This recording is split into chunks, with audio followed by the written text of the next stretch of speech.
नमस्कार। एक और अध्याय में आप सभी का स्वागत है। आज अध्याय 2 में हम ये जानने की कोशिश करेंगे कि मनुष्य का इतिहास क्या है, मानव का इतिहास क्या है, हम आम इंसानों का इतिहास क्या है। और जब हम इतिहास के बारे में जानते हैं तो उससे हम वर्तमान में जो चीज़ें हो रही होती हैं उसका भी अनुमान या फिर उसका भी जो अभी सामने दिख रहा है उसका भी कहीं ना कहीं रूप हमें इतिहास की जड़ों से ही पता चलता है।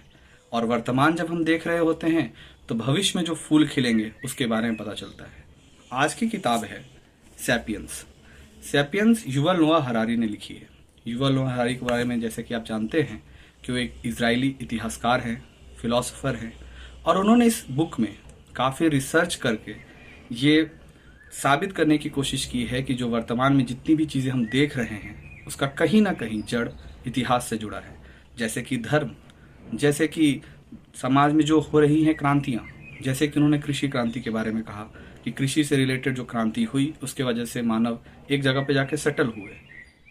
उसके बाद आप जब बढ़ते बढ़ते समय के साथ देखते जा रहे हैं आगे तो क्रांतियाँ भी बदलती जा रही हैं। आज हम एआई के ज़माने में रह रहे हैं। एआई का क्या रूप होने वाला है इस पर युval नोआ हरारी ने कहा है, इसका भविष्य क्या है। और उन्होंने सबसे बड़ी बात जो इसमें गहराई से कहने की कोशिश की है कि जो इतिहास में, वर्तमान में और भविष्य में जो भी इंसान कर रहा है उसका कहीं ना कहीं कारण, वो अपना उद्देश्य उसका यही है कि वो बड़ा बने, सक्षम बने और काबिल बने। लेकिन क्या जितना भी आविष्कार, जितना भी सृजन मानव के द्वारा किया गया है, क्या उसे खुशी दे पा रहा है? क्या समाज को वो प्रगति दे पा रहा है? नहीं, ऐसा नहीं है। कुछ चीज़ें जो समाज में दिख रही हैं वो बहुत ही गलत तरीके से पोर्ट्रे किया जा रहा है। जैसे धर्म, क्या धर्म इसीलिए था कि लोगों को बांट सके? क्या जाति इसीलिए थी कि लोगों को बांट सके? क्या समाज में जो लड़का लड़की को लेकर आज जो भेद है, क्या ये वर्तमान की समस्या है? क्या इसकी जड़ें इतिहास में नहीं है? बिल्कुल है। तो अगर हमें जानना है तो इस किताब को हमें ज़रूर पढ़ना चाहिए कि युval नोआ हरारी ने सैपियंस में क्या कहा है।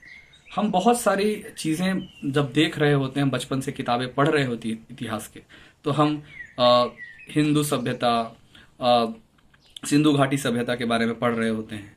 काफ़ी सभ्यताएं देखी हैं हमने, पर उस सभ्यताओं का शुरुआत कहाँ से है? मानव के इतिहास का शुरुआत कहाँ से? जब हम पढ़ेंगे तब जानेंगे कि सच में हमारा इतिहास बहुत पुराना है। और देखें तो हमारा इतिहास बहुत छोटा भी नहीं है और बड़ा भी नहीं है, लेकिन सीखने को बहुत बड़ी बड़ी चीज़ें हैं। धन्यवाद।